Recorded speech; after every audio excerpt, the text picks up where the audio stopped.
Glória a Deus, amém. Quero continuar falando sobre Paulo, a igreja de Filipenses. Vamos ver os irmãos aí, vamos ver o Genivaldo aqui, né, Genivaldo?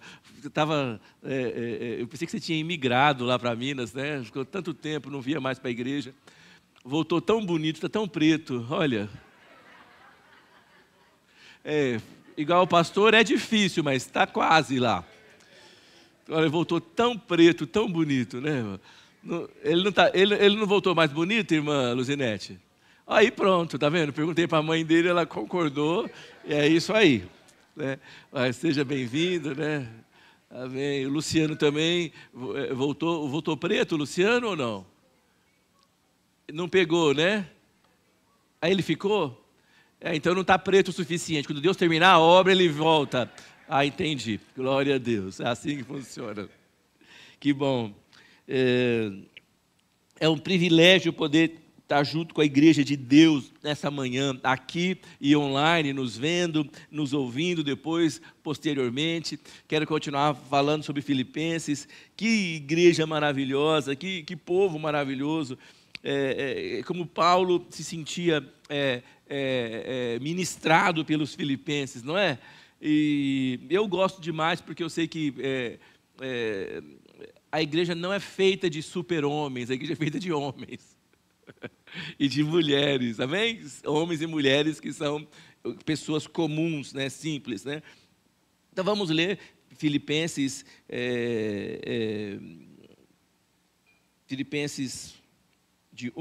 de 3 até 11.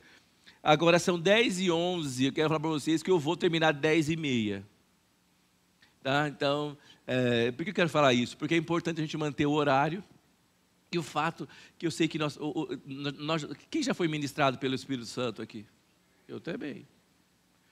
Então, a gente quer obedecer ao Espírito Santo e uma palavra de duas partes. Então, eu já passei para a Sarinha as duas partes, provavelmente vou ficar só na primeira. Né? É bom, porque quando eu voltar de viagem, já estou com a palavra do domingo que vem pronta já também, né? Já ganhei já também, né? Isso, né? A gente vai acabar... Depois eu chego no domingo, né, Sarinha?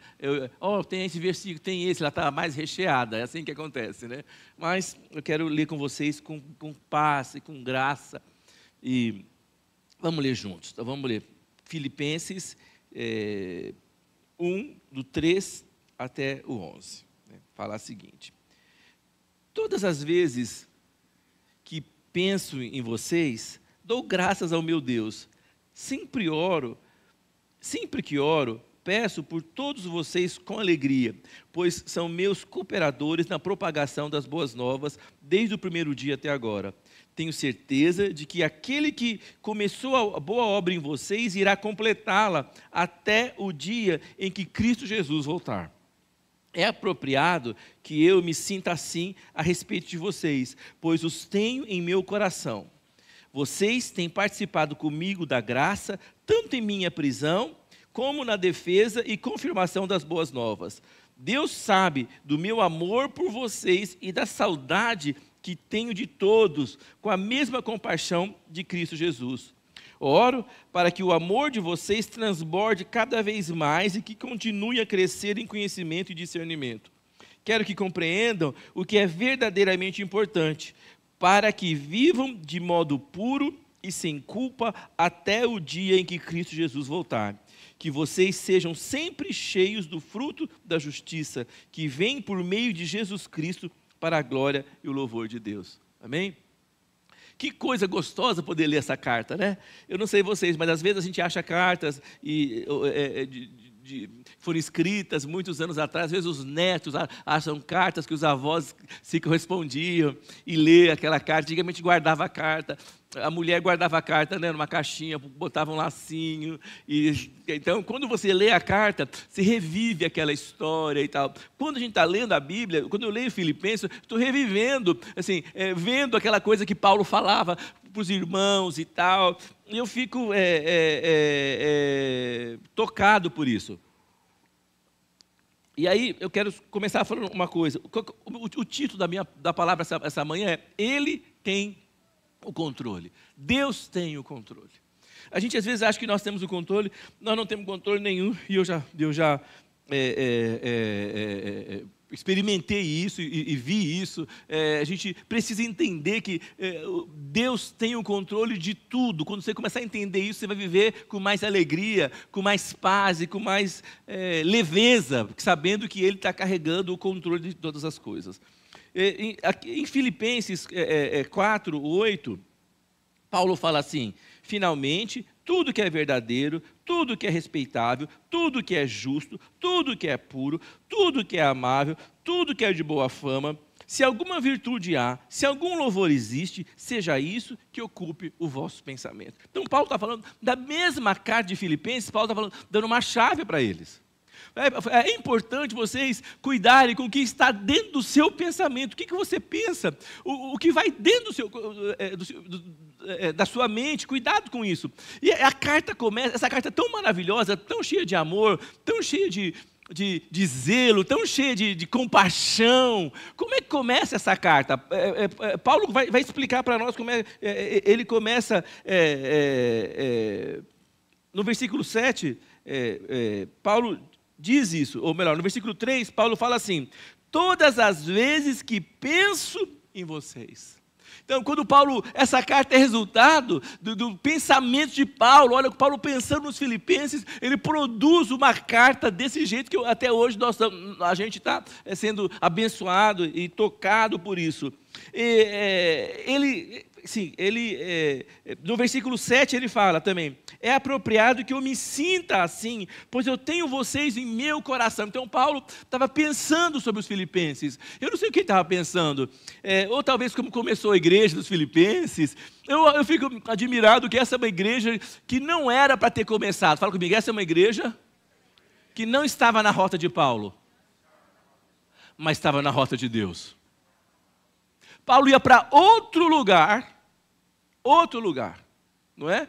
E aí tem uma visão, primeiro ele fala que o Espírito Santo impediu ele de pregar num lugar. Eu não sei como é que pode ser isso, mas uma pessoa pega e fala para ele: passa pela Macedônia e ajuda-nos. Eu fico pensando, quem é esse homem que apareceu? Quem é esse homem? Então assim, eu fico pensando que então Paulo, quando chega na cidade lá, quando ele chega naquele lugar, o que acontece é que ele não tem ninguém lá que é crente, não conhece ninguém, então ele vai para um lugar de oração. Nós lemos isso em Atos 16, quando ele chega nesse lugar de oração. Por que lugar de oração? É num lugar que pessoas simpatizantes do judaísmo, ou convertidos ao judaísmo, estavam orando, não tinha sinagoga. Não tinha nada, não tinha uma sinagoga, porque Paulo ele ia à sinagoga, pregava aos judeus, era rejeitado e ia para os gentios. Então ele vai nesse lugar, chega lá, o que ele encontra nesse lugar? Encontra uma mulher, uma empresária, né? Eu estava lendo, ela vendia tecido de púrpura. Então, não sei se ela era estilista, o que ela era, sei que ela era rica, orando com outras mulheres. Ela converte, ela abraça o evangelho e a igreja começa dentro da casa dela. Dentro da casa dela. E olha que interessante, era rica, né? Empresária, bem-sucedida, temente a Deus, e começa com uma outra menina, ex-endemoniada, foi liberta, junto com ela, e um outro homem que era um carcereiro, lá onde Paulo é preso, depois que ele liberta essa menina, ele é preso, e Paulo e Silas estão na prisão, e esse carcereiro talvez fosse um homem duro, visto muita miséria, visto muita dificuldade, preso, suicídio, um homem que tem que ser endurecido. Eu não sei se você já viu algum carcereiro bonzinho, né? Não pode ser, né, gente? Bom dia, senhores detentos. Não é assim que funciona, não é? Então, devia ser um homem duro, né?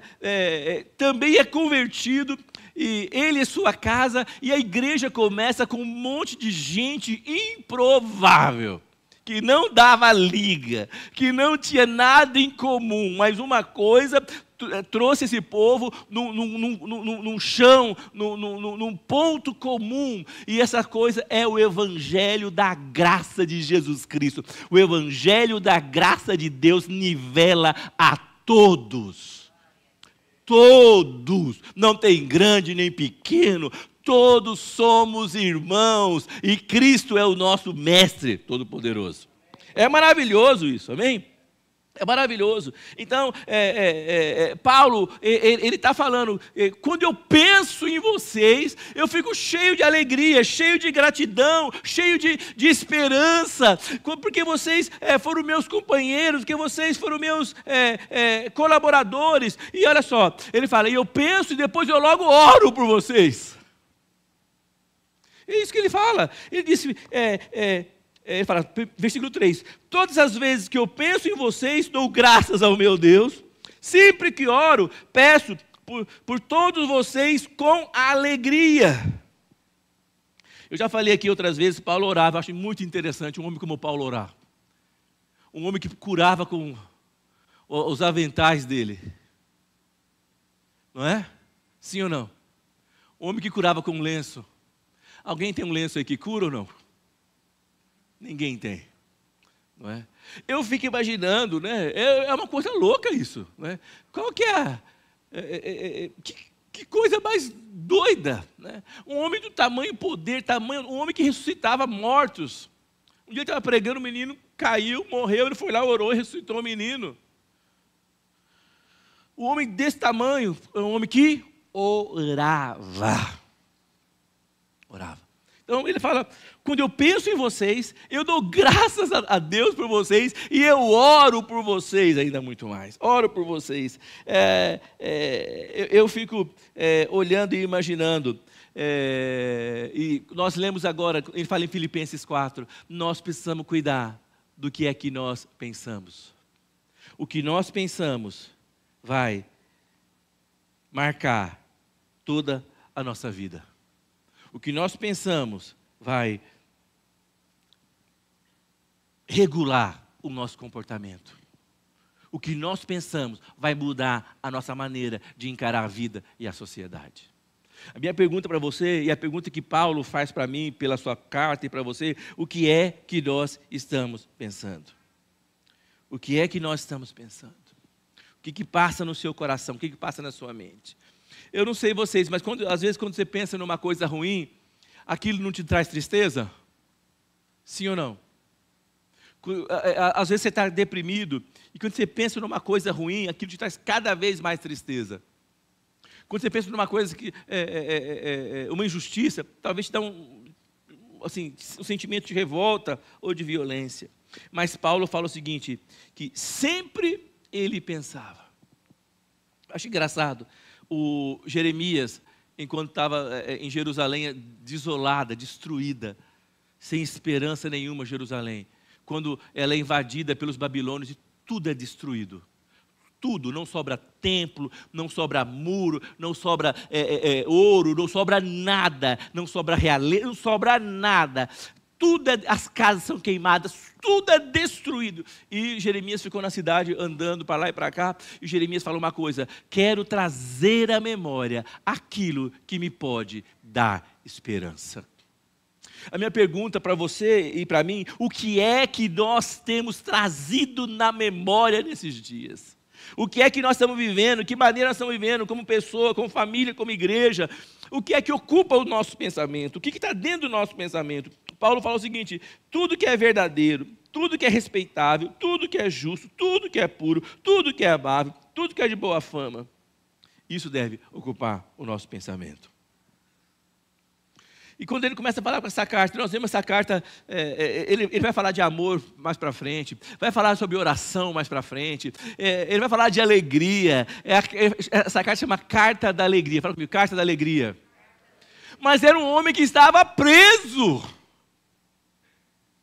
Ele estava preso fisicamente, mas seu espírito, sua mente estavam livres. Eu acho que às vezes nós estamos livres fora da cadeia, mas quanta coisa prende nossa cabeça, quanta coisa prende a nossa mente, quanta fortaleza está dentro da nossa cabeça e da nossa mente.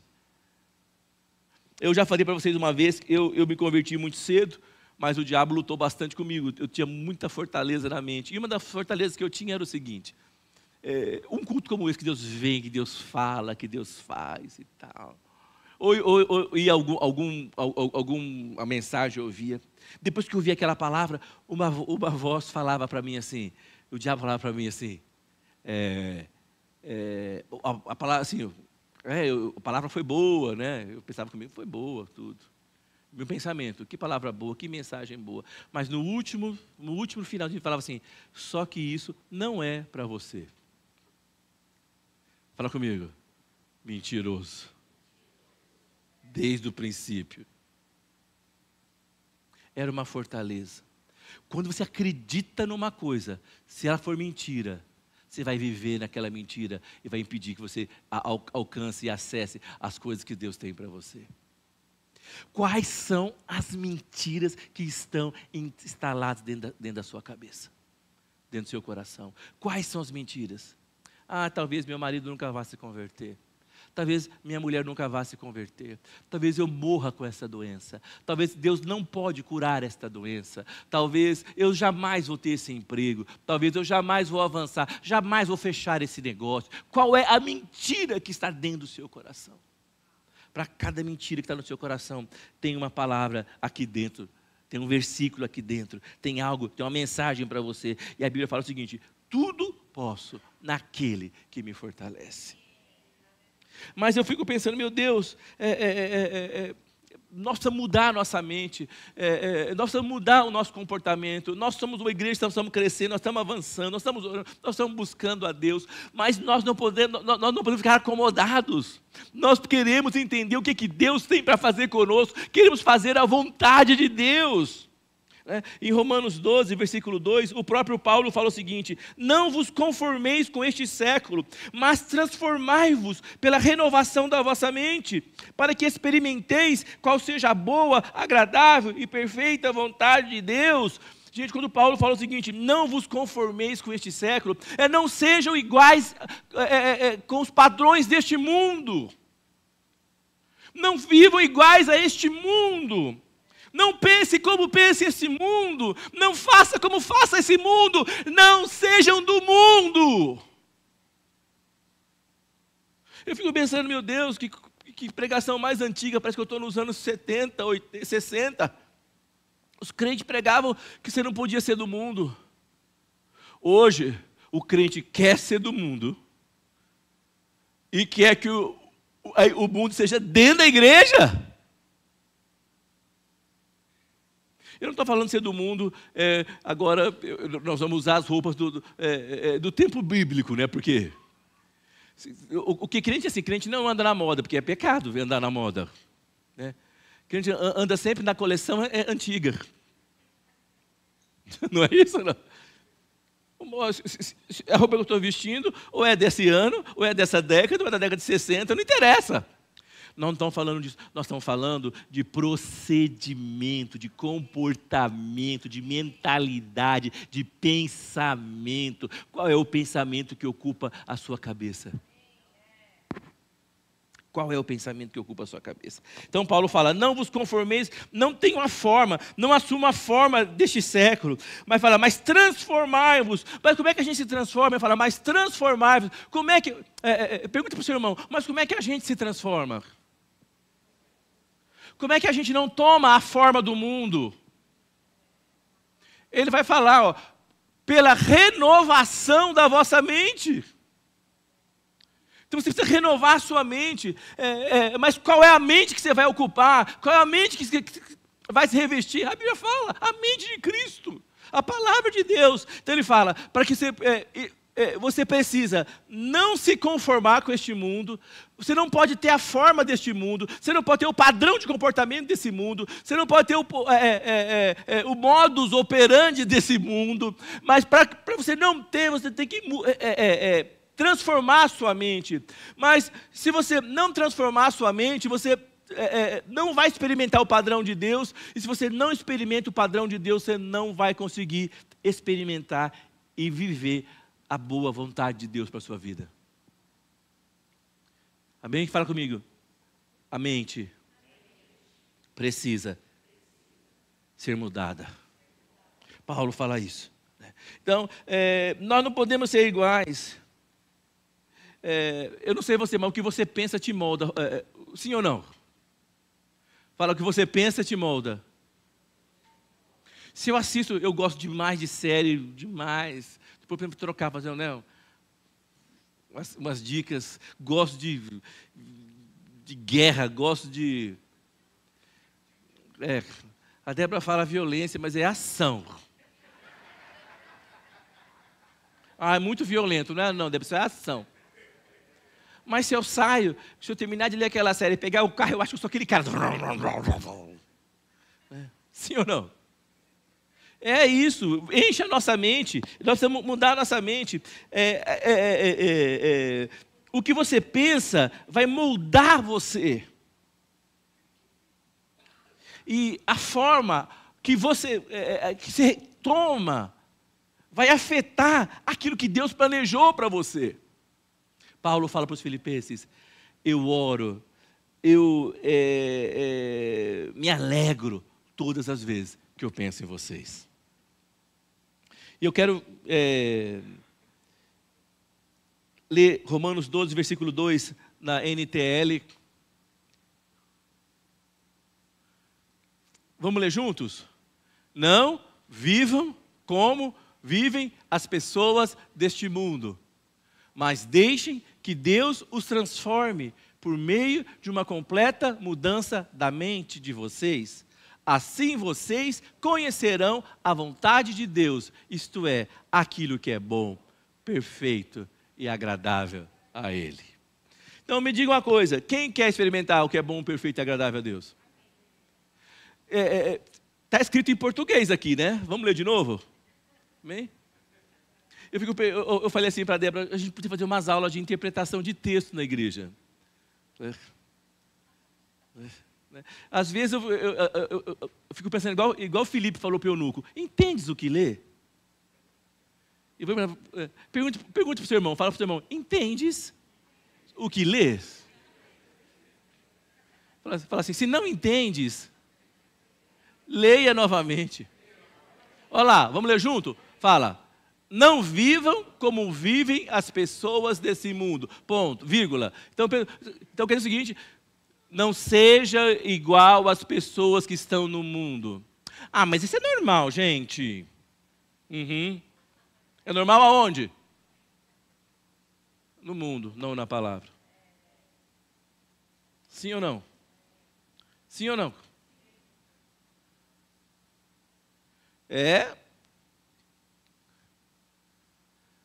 Mas deixem que Deus os transforme. Como é que Deus transforma você? Por meio de uma completa mudança de vocês. Fala comigo, de dentro para fora.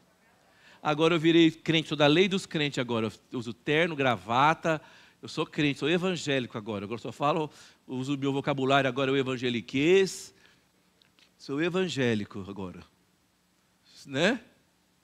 Não é a mudança, não é essa, é de dentro para fora. Amém? Assim vocês conhecerão a vontade de Deus, isto é, aquilo que é bom, perfeito e agradável a Ele. Amém? Fala comigo, esse domingo foi para mim, está sendo para mim um domingo de transformação. Amém? Então você deve se comprometer. O que é que vai, o que está dentro do seu pensamento? Amém? Mas a lição para você é, não deixe algo nocivo ocupar a sua mente. Encha a sua mente com a palavra de Deus. Amém? Encha com a adoração, encha com a presença de Deus. Amém? Deixe que esse alimento que você comeu essa manhã te dê força. Porque Ele pode, Ele é capaz de fazer. Amém? Fala comigo, Senhor Jesus, abençoa-nos muito. Alargue as fronteiras do nosso território. Estenda sobre nós a sua mão. Livra-me de todo o mal. Que o Senhor me abençoe e me guarde. Levante sobre mim o seu rosto. Faça resplandecer sobre mim a luz da sua face. Senhor, com essas palavras, eu ponho a bênção de Deus, que é autorização para prosperar, sobre a minha vida, sobre a minha casa, sobre a minha família, sobre essa casa de oração, sobre esse bairro, sobre essa cidade. E acima de tudo, nós pomos a bênção de Deus sobre essa grande nação que é o Brasil. Amém? Vamos pensar bem sobre o Brasil. Vamos fazer isso? Amém? Amém? Glória a Deus. Aleluia. Dê um abraço no seu irmão e fala para ele: vigie os seus pensamentos.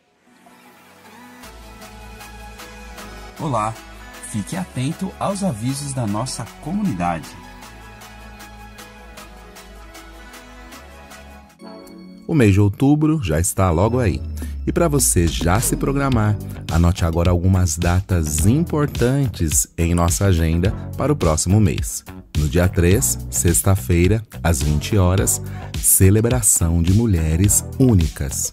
No dia 4, sábado, às 16 horas, reunião de líderes presencial.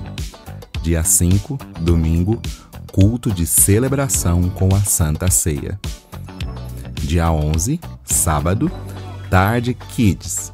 No dia 17, sexta-feira, às 20 horas, reunião de homens. No dia 18, sábado, às 16 horas, classe de integração. E no dia 25, sábado, às 19 horas, Dipper. Fique atento às nossas mídias sociais para estar por dentro de toda a nossa programação. Inscreva-se, curta, comente e compartilhe.